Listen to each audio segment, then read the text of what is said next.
Masih dari kawasan Jalan Ahmad Jazuli nomor 4 Kota Baru Yogyakarta 91,1 FM RRI Pro 1 Yogyakarta, kanal informasi dan inspirasi. Berjumpa lagi ya dengan saya Panji Wojo yang menemani ruang dengar Anda sambil menemani ini aktivitas makan siang di siang hari ini. Kita akan berbincang-bincang di siang hari ini yang sudah tersambung juga bersama kami ya melalui line Zoom juga ada Dr. Dinar. Beliau adalah spesialis kedokteran jiwa dari Rumah Sakit Umum Daerah Sleman. Yang nantinya nih kita akan ngobrolin terkait tips menjaga ingatan lansia. Nah, pernah nggak sih kita kepikiran gimana caranya supaya di usia tua nanti kita masih bisa hal-hal kecil dari nama cucu sampai momen indah bersama keluarga. Nah, menjaga ingatan ya ternyata bukan cuma soal rajin baca atau main teka-teki silang nih loh ya.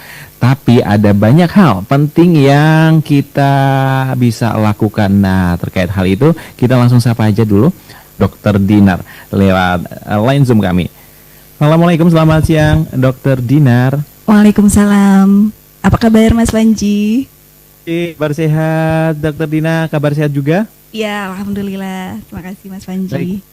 Ini kita ngobrol ini sangat menarik sekali nih, pas banget ini karena pendengar dari RRI Pro 1 ini juga kebanyakan mungkin sudah ini ya memiliki mungkin umur yang sudah begitu ya. Nah, tips menjaga ingatan lansia ini mungkin menjadi salah satu tips yang mungkin nanti bisa banyak sekali yang bergabung ini Dok. Monggo sebelum langsung lanjut ke materi, muka dimanya dulu nih dan sekaligus menyapa pendengar RRI Pro 1. Silahkan. Baik, terima kasih Mas Panji. Selamat siang para pendengar Pro 1. Semoga senantiasa sehat semuanya, baik di semua usia anak, remaja, dewasa ataupun para lansia. Semoga senantiasa sehat dan bahagia. Baik, memang Mas Panji dan para pendengar RRI Pro 1, semakin lama itu lansia itu semakin meningkat jumlahnya. Saat negara ini semakin maju, kemudian layanan-layanan kesehatan ini semakin baik, menjangkau banyak tempat, maka angka harapan hidup itu semakin tinggi. Otomatis angka jumlah lansia itu akan semakin meningkat. Akan tetapi apakah kemudian saat kita kemudian lansia, kehidupan kita itu akan semakin turun, itu tentu saja tidak ingin terjadi. Walaupun secara manusiawi saat tubuh kita mengalami penurunan di atas usia 60 tahun, lansia itu di atas 60 tahun, itu secara natural itu memang tubuh mengalami perubahan, baik secara fisik ataupun secara kognitif, begitu juga secara emosional. Akan tetapi ada beberapa cara yang bisa kita lakukan untuk paling tidak mempertahankan fungsi baik itu secara fisik, kognitif atau emosional tersebut, sehingga saat kita menua nanti kita bisa menua dengan tetap bahagia dan produktif gitu Mas Panji. Baik, ini kita langsung nantinya juga akan membuka di line telepon kami di 580333, juga di 081127119111. Baik, dokter, ini langsung kita langsung berdialog aja gitu ya. Oke. Terkait dengan tema kita hari ini adalah tips menjaga ingatan lansia. Nah, begitu. Karena memang sebenarnya sih kalau ngobrolin tentang menjaga ingatan ya, kalau masalah masalah lansia atau gimana itu kadang kita berpikir untuk semuanya akan berujung kepada tua nanti, baik itu muda semuanya akan menjadi tua ini dokter. Nah, sebelum kita langsung apa aja yang tipsnya, tapi gimana sih sejak mungkin kita langsung ini aja dulu mengawalinya dengan sejak muda dulu aja nih dokter. Betul. Bagaimana sih ketika kita masih dalam kondisi fit, masih kondisi sehat seperti sekarang ini, agar tua nanti kita bisa mungkin menikmati semua memori semuanya ini seperti apa nih dok, ketika kita masih dalam keadaan muda nih dokter. Betul, saya sepakat banget sama Mas Panji ya, bahwa saat kita menjaga daya ingat saat tua itu kita memang harus memulai pada saat kita masih muda. ada kegiatan-kegiatan rutin yang harus kita jaga agar besok saat tua itu tidak tiba-tiba kok jadi kayak gini, dan selama muda kita tidak pernah menjaga.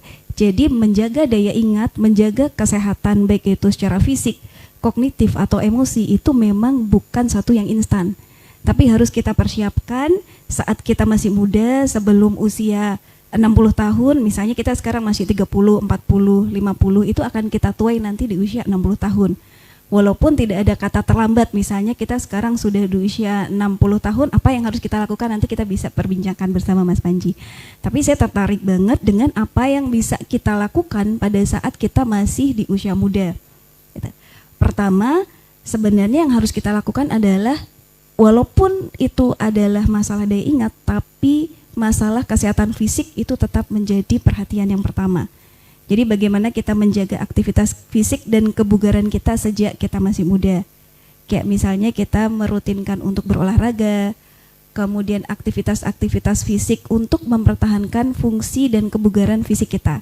Saat fisik kita itu sehat dan bugar, maka kondisi kognitif, kondisi emosional itu juga akan terjaga di usia tua nanti.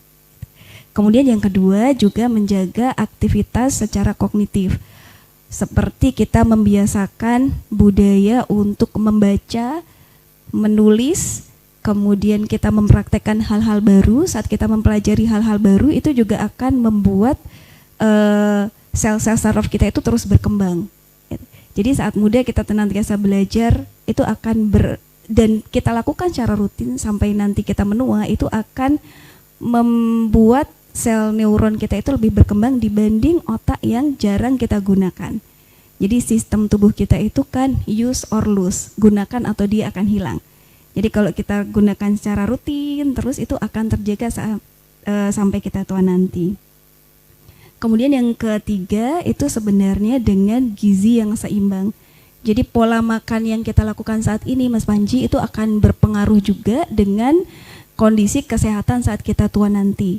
Misalnya saat ini kita terbiasa makan sembarangan dengan junk food, fast food, atau hal-hal lain yang jarang kita mempertimbangkan berapa kadar gula, kadar garam, kemudian berapa jumlah serat yang masuk, itu juga akan berpengaruh dengan kondisi kesehatan kita saat tua nanti.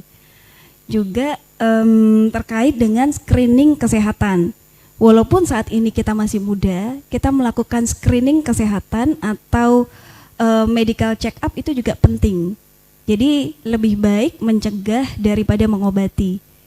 Saat kita mengetahui kondisi itu lebih awal, sehingga kita bisa mendeteksi lebih cepat dan melakukan penanganan lebih baik gitu, dibanding saat kita sudah tahu-tahu hipertensi, tensinya sudah tinggi, kemudian fungsi jantungnya sudah menurun, baru kita terapi.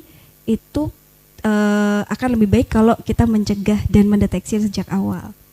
Kemudian yang terakhir sebenarnya keterlibatan secara sosial.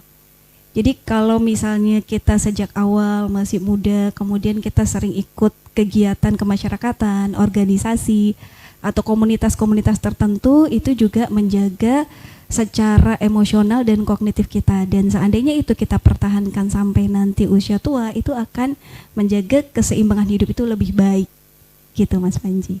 Baik, wah luar biasa sekali ini. Kalau sejak muda aja kita sudah sadar begitu ya, dokter ya. Tapi kan,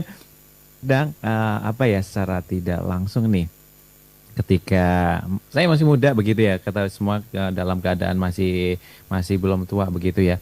Kadang ada ingatan-ingatan nih ya, kita sering aja lupa gitu, ke apapun naruh barang atau segala macam. Nah, apa kebiasaan atau mungkin itu sudah menjurus ke istilahnya kalau bahasanya itu pikun, atau mungkin nanti akan berdampak sampai tua, atau memang itu sebuah kelainan itu dok, kalau misalnya dalam usia mungkin matang ya, bukan usia lansia begitu, Dinar. Baik, itu pada usia yang masih muda gitu, ya, belum tua gitu ya, belum lansia maksudnya Mas Panji ya? Belum lansia. Baik, jadi memang kadang kita misalnya pelupaannya itu bedanya saat misalnya kita pelupa, kadang kata pikun itu juga kadang kita asosiasikan dengan pelupa tadi ya. Apakah memang dia pelupa karena faktor usia ataukah pelupa pada usia muda? Itu sebenarnya ada banyak ada banyak artinya gitu. Jadi lupa itu kan sebuah gejala, tapi dia bukan sebuah diagnosis. Oh, dia mesti kalau pelupa dia berarti pikun sudah terjadi suatu gangguan penyakit, suatu penyakit tertentu gitu. Jadi lupa itu dia ada banyak sebabnya gitu. Misalnya kalau pada usia muda dan dia lupa hal-hal yang simple kemudian tapi tidak mengganggu fungsi keseharian, menurut saya itu masih lupa yang normal. Lupa yang normal bisa jadi pertama karena kurang konsentrasi, kurang fokus, atau mungkin bisa juga karena saya dari sisi psikiatri, bisa juga karena seseorang sedang cemas. Saat cemas maka konsentrasi dan fokus kita juga akan terganggu. Atau mungkin pada kondisi-kondisi kita merasa tertekan atau sedang stres sehingga bagian otak yang menyimpan memori itu tidak berfungsi dengan baik, sehingga saat kita recall memori lagi kita lagi nggak fokus sehingga tidak balik lagi nih di bagian hipokampusnya, jadi tidak begitu aktif gitu. Jadi kalau lupa sendiri, apakah nanti masih saat muda dia pelupa kemudian saat tua nanti dia juga pelupa, belum tentu sih. Jadi kita harus melihat dulu ada faktor-faktor yang lain atau tidak. Baik. Gitu. Wah, berarti misalnya ketika ada perbedaan nih antara lupa ketika pelupa ingatan, maksudnya tuh kita sering lupa ketika kita muda atau memang sudah umur begitu ya, dokter ya. Ketika kita memang dalam kondisi sudah nanti tua nanti, maka fungsi dari mungkin segala macam itu berkurang, itu berbeda begitu ya, dokter Dinar? Betul. Jadi tergantung dari versi lupanya gitu. Kalau pada usia tua atau lansia itu kan kadang saat kita menjadi pelupa itu mungkin faktor otaknya terjadi penurunan fungsi dari beberapa fungsi otak karena proses menua. Seperti ada penurunan hipokampus, kemudian dia ada penurunan volume otak gitu. Jadi dia fungsi untuk daya ingatnya dia berkurang itu saat kita menua. Kemudian ada juga menua yang karena kondisi gangguan kesehatan. Misalnya pada saat menua ada yang disebut demensia. Jadi kalau misalnya kemudian seseorang sudah menua tapi lupanya hanya hal-hal yang ringan, misalnya lupa meletakkan benda itu ada di mana, kemudian setelah dia ingat-ingat dia ingat kembali, itu masih lupa yang normal gitu, baik itu pada usia tua ataupun usia muda. Akan tetapi kalau lupanya dia sampai melupakan nama orang-orang dekat, lupa jalan pulang ke rumah itu di mana, kemudian lupa hal-hal yang penting sehingga mengganggu aktivitas keseharian, berarti itu lupa yang memang bisa jadi sebuah gangguan kesehatan. Kalau pada lansia biasanya gangguan fungsi kognitif atau daya ingat berhubungan dengan demensia. Kita sering dengar juga ya terkait dengan demensia. Gitu. Tapi biasanya selain gejala lupa diikuti dengan gejala-gejala yang lain. Misalnya ada kontrol emosi yang berkurang, misalnya mudah marah, jadi sedih, kemudian mudah curiga atau bingung, jadi disorientasi, ada gangguan orientasi, atau mungkin ada hal-hal lain yang menyertai kondisi tersebut, itu gangguan kesehatan yang lain yang disebut demensia. Tapi kalau lupa atau pikun yang dalam kondisi normal atau fisiologis yang hanya lupa yang sampai tidak mengganggu fungsi keseharian, itu masih tidak masalah gitu. Jadi memang kondisi lupa itu bisa berarti beberapa hal juga, Mas Panji. Baik. Ini kondisi kayak misalnya ada contoh ini aja, Dok, sebelum kita masuk ke pertanyaan pendengar ini.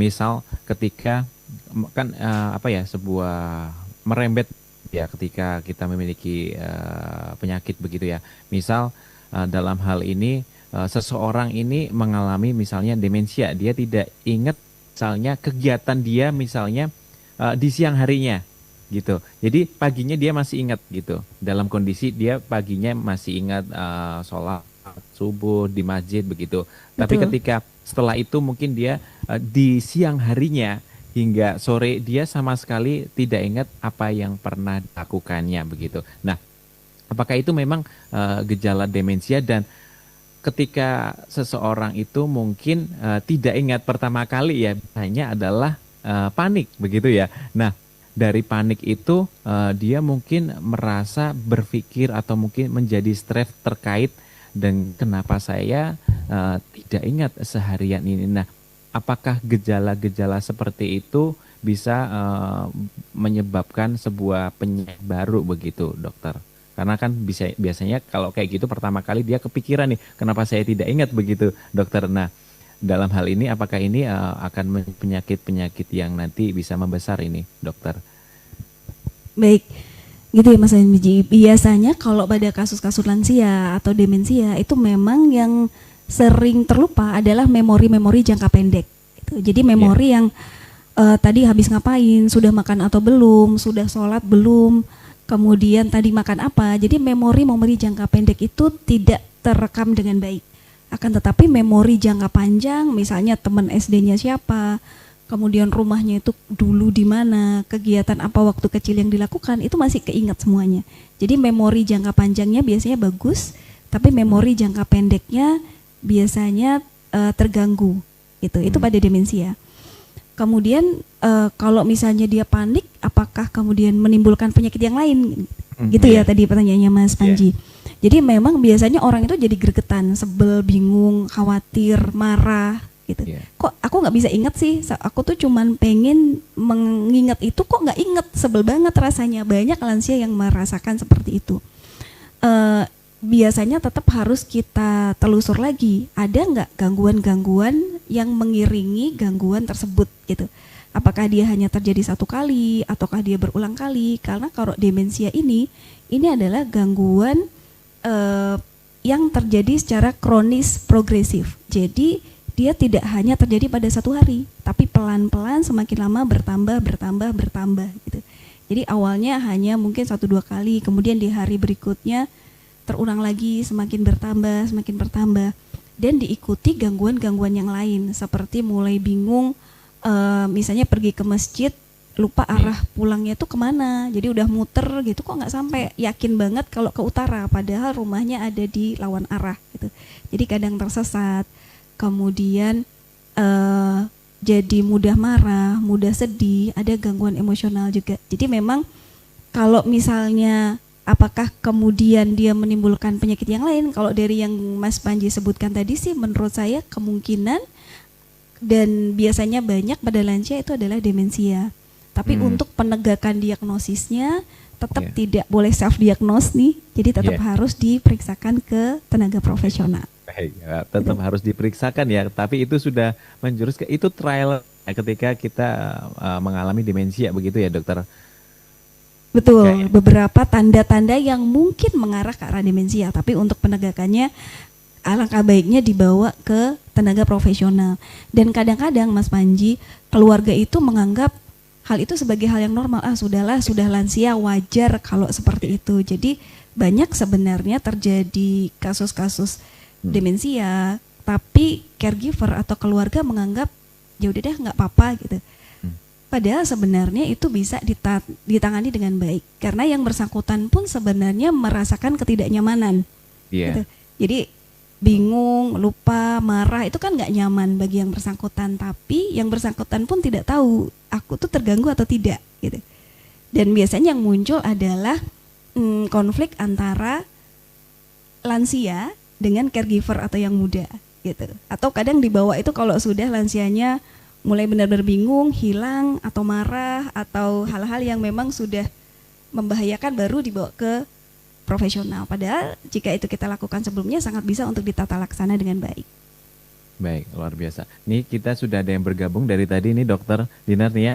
Salah satunya yang sudah bergabung di live WA kami ini ada, halo RRI, saya dari Ahsa dari Kasihan Bantul. Saya izin bertanya, apakah ada perbedaan pola penurunan daya ingat pada lansia yang hidup di perkotaan dengan pedesaan terkait gaya hidup, pola makan, atau tingkat interaksi sosial? Silakan Dokter Dinar. Baik, terima kasih untuk Mas Aksa di Kasihan.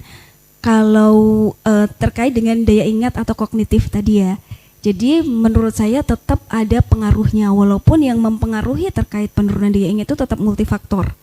Jadi baik secara bio, psiko, sosio ataupun kultural. Itu akan berpengaruh terhadap kejadian sesuatu. Akan tetapi memang kalau menurut saya baik itu pola makan, kemudian dia interaksi sosial dan satu lagi tadi itu tetap berpengaruh.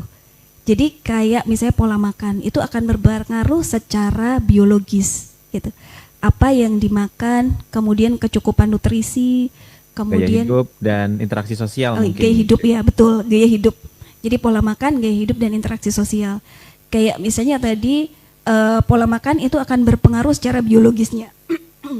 Secara biologis bagaimana kecukupan nutrisi akan berpengaruh terhadap kalau misalnya dari awal pertumbuhan neuron, kemudian bagaimana nanti akan berpengaruh terhadap maintenance atau kondisi penurunan atau bagaimana dia mempertahankan kondisi fungsi otaknya tadi, itu tetap akan berpengaruh.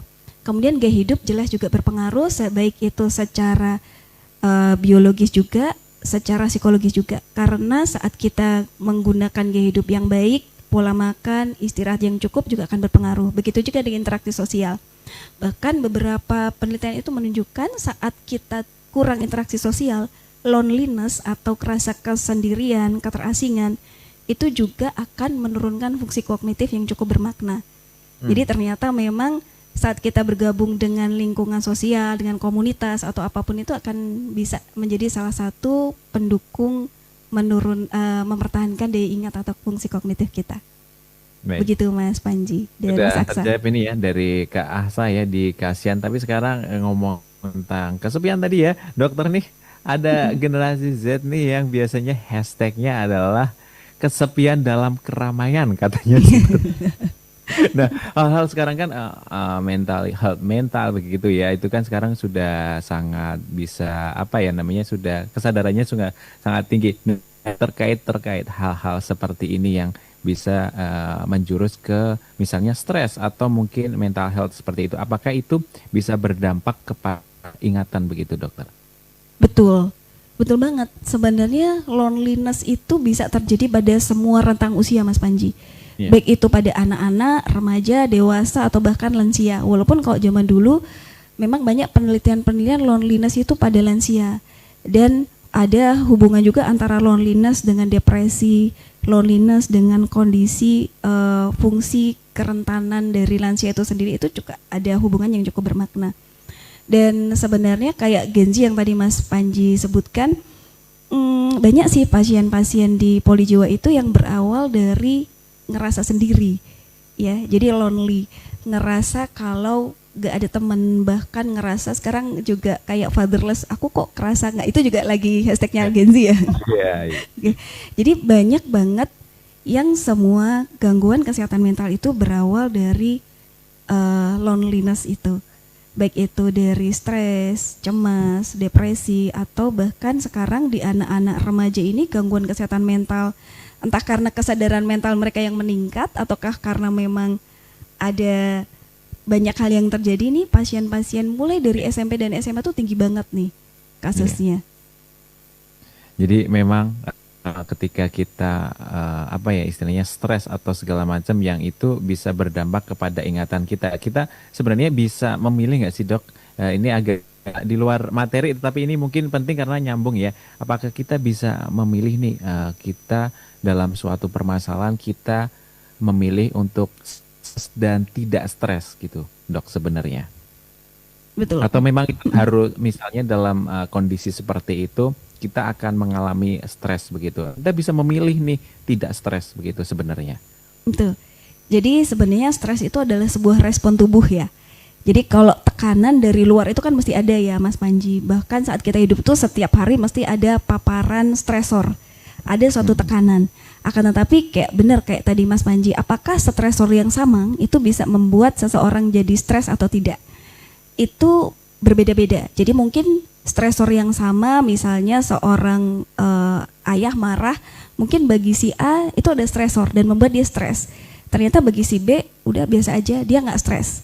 Bisa juga gitu. Jadi apakah sebuah stresor yang sama itu bisa menjadi stres atau tidak stres? Itu tergantung banyak hal, terkait mungkin pengalaman, pola pikir, kemampuan adaptasi, resiliensi atau ketahanan itu yang ada banyak hal lagi yang nanti berpengaruh menyebabkan seseorang itu menjadikan stresor itu respon tubuhnya itu menjadi dia stres atau tidak stres. Kalau dalam istilah kami jadi eustress atau stres yang baik dan menjadi distress, stres yang justru membuat dia makin turun. Jadi Mas Panji, tekanan atau stres itu bisa membuat seseorang itu jadi lebih meningkat loh, gitu. Tapi bisa juga membuat dia jadi turun, gitu. Kalau misalnya tanpa stres, misalnya mau ada ujian nih Mas Panji, seseorang kan mau nggak mau dia harus belajar. Walaupun dia stres, dia makin pinter tuh. Tapi kalau kemudian dengan besok ujian, ternyata dia nggak belajar, belajarnya mendadak, dia makin stres banget, dia bisa down juga gitu. Tapi dengan besok ujian, orang-orang tertentu dia berhasil mengatasi stresornya dengan belajar rajin, cukup, mampu juga, dia memahami pelajaran, akhirnya makin naik tuh grade-nya. Gitu. Luar biasa sekali ini. Dan terakhir nih, karena sudah menjelang pukul 13 waktu Indonesia Barat ini, terakhir ini untuk mengakhiri ini, Dokter Dinar nih tidak terasa juga tips aja nih, gimana caranya kita bisa mengelola daya ingat nih hingga kita lansia nanti. Baik, itu tips tadi yang kita bicarakan ya. Kalau menurut saya sebenarnya ada 3 hal paling tidak. Yang pertama, tetap jaga kesehatan fisik. Walaupun sudah lansia, tetap harus dijaga ketahanan fisiknya dengan melakukan kegiatan seperti exercise sesuai dengan usia, misalnya kita dengan jalan sehat, bisa dengan senam lansia, bisa dengan yoga, atau dengan kegiatan-kegiatan yang mungkin bisa kita lakukan di rumah dengan exercise.